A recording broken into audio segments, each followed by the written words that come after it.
Welcome to the Sound of Movement podcast. Today we're talking about training intensity and what works better, training harder or training more regularly. This is something that a lot of people get wrong, and it can really stifle your progress if you don't understand the better way to train. We're going to let you know what we've uncovered. Let's rock. If you're new to the tribe, we got Rich behind the mix today. We got Rad across the table. My name is Yani Burmeister, and we are Unity Gym, experts at turning driven people into athletes. This episode is proudly brought to you by the Unify Movement System, our system, the only online training program effectively balancing strength, flexibility, and fitness so you can unleash your inner athlete. You guys can get daily coaching by us, plus our epic Foundations Prep program and revolutionary structural balance blueprint to create your ideal program and optimize your performance. As a valued listener, use the link in the description and you can get your first month free. We've got some amazing new content rolling out for the online program. It's a very exciting time, so get yourself in there, get set up, and get ready to grow.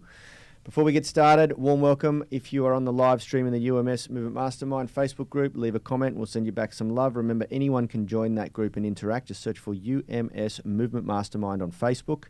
Lastly, shout out to our YouTube athletes catching the replay. We got some massive content coming out for YouTube. Buckle yourself up, strap yourself in, get ready for a massive year this year. Hit the like button and support the channel and subscribe if you like what you see. How are you, boys? Yeah, really good. Really good. Looking forward to today's show. This is a really good topic. Something that, we get asked a lot of questions, and sometimes on reflection, we look back at things that people ask a lot and we think, you know what, we could probably add a lot of value on this. And that's where this show is coming from. People, ask yourself how many times you've gone to the gym and trained really, really hard to make up for those training sessions that you missed. And then you do that 2, maybe 3 days in a row, and then you're so flogged that you need to take a break for a couple of days. I've certainly been there. Or you hurt yourself. Yeah, or you hurt yourself, even worse. But it's really common. We used to get people that would come into the gym and they'd say, "Oh man, I haven't been here for a couple of days. I've just got to really, go for it today." And it's not how the body works. It's not the optimal way to train. And we've found a much better way to do things that we want to share with you today. And our members are now getting far better results with a much more enjoyable experience. People come to Unity Gym, and often after their first couple of weeks, I ask them how they're going, and they say, it's actually a really different experience than what I'm used to at the gym. I walk out of here feeling really good. I'm used to leaving the gym just feeling like I'm dead, like I'm wrecked, and I need a rest for a little while. And we don't do that here. Yeah, look, I think the worst case scenario, which is more commonly seen, is you have a bit of an absence from the gym and you come back and want to make up for lost time. Yeah, I certainly get that feeling if I go on vacation or I'm sick for a bit and I have to take a week off training or a couple of weeks off training, and we always want to come back in and kick off where we left off. Same weights, same volume, same intensity, same workouts, same progressions. And so often what's needed is actually a little bit of a regression to manage load and reintroduce load to the body, because your load capacity deteriorates very, very quickly when you are away from your exercise routine. And you've got a smile on your face like you've seen something funny. No, not at all. And that's, I think, what catches a lot of people out. I've certainly been a victim of sort of coming back and overdoing it, mismanaging load based on what I was doing prior to my absence, I actually struggle with that all the time, but I've done it so many times wrong. And this is one of the things that comes with wisdom, with age and wisdom, and having trained for as long as we have. You learn from your mistakes. Well, hopefully you do. And I'm battling with that right now. I mean, I had a really bad week of training last week because I had to take 2.5 days off work, and I'm still not over it. I'm still, I've just got this lingering virus going on, whatever it is, and I'm training again. Don't say virus on live national. And I'm just, I'm training, I'm doing my thing, but I have to stop myself. I have to put the brakes on. If you can feel yourself where you get to that point where you think, okay, I'm going to push myself, but it wouldn't be the right thing. And it's something that you that you have to learn to manage if you want to get good results. And what we teach people, this whole show comes off one of our UMS online coaching members recently saying, I've heard the boys say that you should only train 70 to 80% max effort, and that you should leave 2 reps in the tank, and where does this all come from? Well, in yesterday's show, we talked about, Richie, what was the title of yesterday's show when you get an opportunity? In yesterday's show, we tackled the when do you leave 2 reps in the tank part of the question. It was about training intensity. Should you train 100% max effort? Yeah, something like that. So that's a really good show to listen to about that. And it was all about when should you go to absolute failure, or when should you leave a couple of reps in the tank. But today's show is all about this idea of, when you come to the gym, should you train as hard as you can through the workout, or should you train sub-maximally? And we believe solidly that you should only train to 70 or 80% max effort, because if you do that, if you train the person... Most of the time. But the person that trains 70 to 80% max effort 5 to 6 days a week year-round versus the person that trains 100% max effort 3 days a week, the person that trains 70 to 80% 5 to 6 days a week at the end of the year wins. Yeah. Definitely. Yeah. They've done more reps. They've done more time in the gym. They've done more stretching. Their tissues have gone through better adaptation processes, and they haven't beat themselves up along the way either. And it's, generally speaking, it's a more enjoyable experience. And just to give a little bit of context before Yani throws his input here is, you've got to really think about what 100% max effort means. 100% max effort is like when you're sprinting as fast as you possibly can. If you were sprinting to catch that bus that was leaving, or if you were sprinting to run away from a rabid dog, you can't do that for more than 10 seconds. That's what max effort is. Now imagine that you were running at 70 to 80% of that. It's still bloody fast.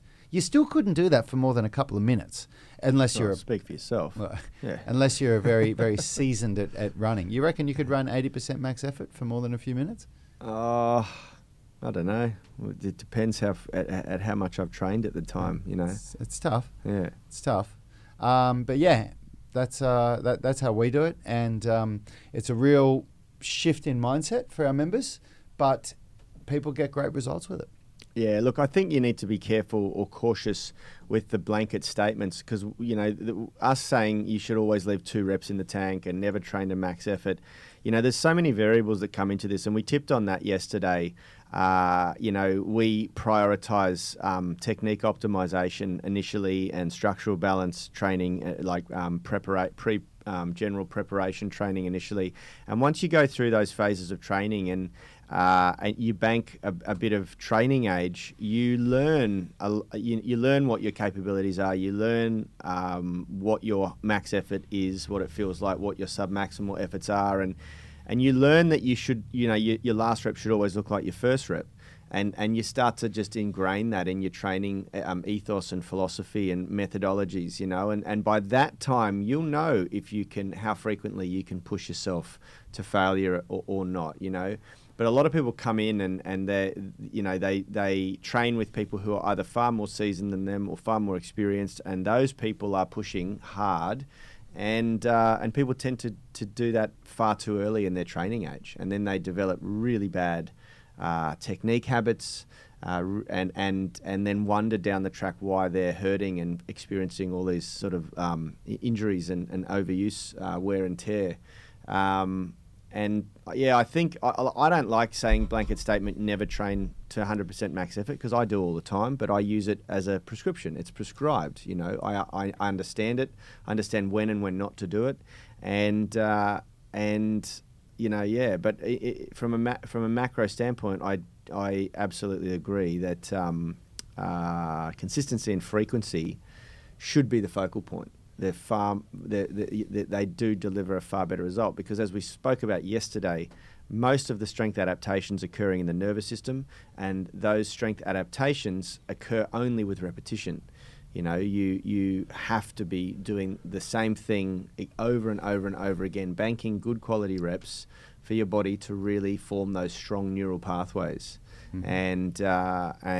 And yeah, you know, if you're doing it sporadically and you're doing it with shitty form and technique, that adaptation just doesn't occur well, you know, if at all. Yeah, it's not just that either. It's the it's the second step in the health hierarchy that we've created, which is that the daily habit of movement is a really important thing to do. That's the next big topic of discussion. Yeah, habit is hugely powerful. And if you train based on the way that you feel, where you think to yourself, do I feel like training today? Man, I don't really feel like it. I'm not going to do it. That definitely doesn't produce the same kind of results as the person that trains as a habit, where it's 6 a.m, it's time to go to the gym, or it's lunchtime, it's time to go to the gym, or whatever, it is, whatever time of day it is and whatever it is that you do. When that's a habit, when it's like a thing in your diary where you look at it and go, oh, wow, it's time to go and train now. That versus, oh, do I feel like training today? Oh, I don't know. It's chalk and cheese. Yeah. And if you... again, even though I agree with you that you can't say black and white statements, but if we were to say a black and white statement, if it was, you talk about people that train to max effort regularly, that do I feel like training thing comes into play a lot more when you do that. Because sometimes you just feel neurologically fatigued. You just feel so wrecked that you feel like the thought of training, you just can't do it. And then other times... You have such severe DOMs. Like I've had DOMs from really going for it on a leg session where I couldn't almost walk for about 2 or 3 days. I had to have Panadol because the DOMs in my legs was so severe. I couldn't even sit down. And personally, for me, I do maybe do that once a year. When I say once a year, like for 1 or 2 weeks a year. But I definitely don't do it regularly anymore. I just got sick and tired of that feeling of trying to convince myself I had to train regardless of the discomfort that I was feeling in my body. And going at that sub-maximal effort now, I don't go through that anymore. Yeah, absolutely. Look, never heard chalk and cheese before, Stephen. You've got to come to Australia, buddy. we got plenty of shout out to Stephen Pellegrino and Lee Clements jumping into the chat here. Look, the reason why I think Rad makes blanket statements, if I can sort of just justify that a little bit, is because the majority of people that we coach or we see through our programs in our gyms and facilities are just at they're either a trained beginner or a beginner, a novice, and generally those statements work for them. They are. It's only really when you get someone who's very, very experienced, who's banked a lot of time under the right conditions with the right coaching and supervision, so they have not set up, crappy technique, crappy habits, crappy form, whatever. But generally, the blanket statements do work for people. But I agree with what you're saying. The thing that most people don't take into consideration with their training behaviour is, are they actually cultivating a healthy training habit? And I agree with you that when it's not something that's just set every morning, you're always juggling your schedule to fit your training in, and it's not sort of something that's prioritized and just done. A great example of this is Dwayne Johnson. I follow The Rock, Dwayne Johnson, on social media quite closely because he's an absolute beast at this. And he, Mark Wahlberg's similar, but Dwayne Johnson has a methodical training ethos, and he trains at 4 o'clock in the morning because he has so much going on every day that he just says, if I don't schedule it that early, then it is likely to not get done because something will jump in front of it and my day will get underway and it just turns into a shitstorm. So when he gets does he go up. to sleep? I don't know, but yesterday he did a post at his time at 11:40 in the evening, and he was in the gym training legs because he, for whatever reason, had an early shoot and had to get up early and missed his early morning training session. So he ended up finishing his day and went to the gym at 11 o'clock at night to do a leg session, and it was a big leg session. He was there for 2 hours until after midnight. He's just methodical about his training, and he's doing a shoot right now where he had to do he's doing a whole bunch of shirtless. It's for the Adam superhero movie he's doing. And I saw some of the shots of him in the gym. He looks ridiculous. He reckons he's in the best shape he's ever been. He looks it. He looks so lean. But he's always been that methodical about getting up early in the morning and training, because he knows that if he doesn't do that, it's hard to the habit's interrupted. And that habit and a habit loop is really, really important if you want to get above mediocre or exceptional gains. You just have to build that habit, and that's why we really like the methodology of frequency over intensity, because Rad's right. When you're prioritizing intensity and you're having rest days between your training sessions, it's very hard to form a habit. And it's also that those workouts are also brutal.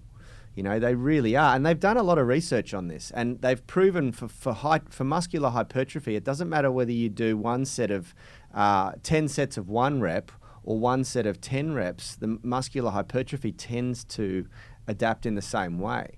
They did a heap of good research on this a few years back, probably a decade ago, and found that people that did really low intensity, high volumes versus people that did really high intensity, low volumes got the same muscular hypertrophy result. Now, you don't get the same strength result, obviously, but what most people are training for is to alter their physiques. We're lucky to get people who are training for skills and performance as well, but yeah, look, it's something it's definitely worth thinking about diving into. Yeah, look, I mean, of course, the best solution is to experiment for yourself and to play around with and see what works. But I just turned 43. I've been training my whole life. I started doing martial arts when I was a kid, when I was 7 or 8 years old. But I'd say the serious training started when I was 17, when I started kickboxing. And ever since that age, I've trained in something that was, that required that the more time I put in, the better the results that I got. And I have certainly done the go hard or go home mentality, and the idea of just turning up and doing something, meaning that a lot of the time you're not doing max effort, has definitely worked far better for me. Far better. Yeah. All right, team. Well, it looks like we're going to finish up there, but we will read out Stephen's comment here. Stephen said, habits are great, however, goals are super important too. I know folks who've been going to the gym forever but have been doing the exact same thing for 50 years, awesome at 80 years old, but I can only imagine where they'd be if they'd been progressing and improving the whole time. Yeah, that's absolutely right. I mean, this is the point, Stephen. You're highlighting... you're giving strength to what Yani's saying. You can't say blanket statements. It's not like you can say, oh, look, as long as you just turn up to the gym and you're consistent, you'll get there. There's a lot that goes into it. But of course, we're just framing one area of it right now.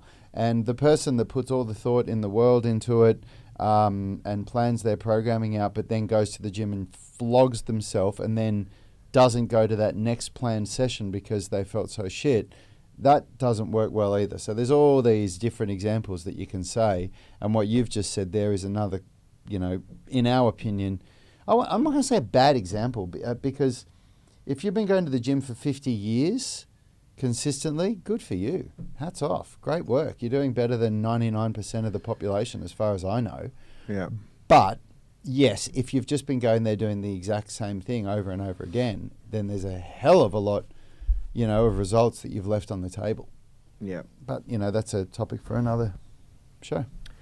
Absolutely.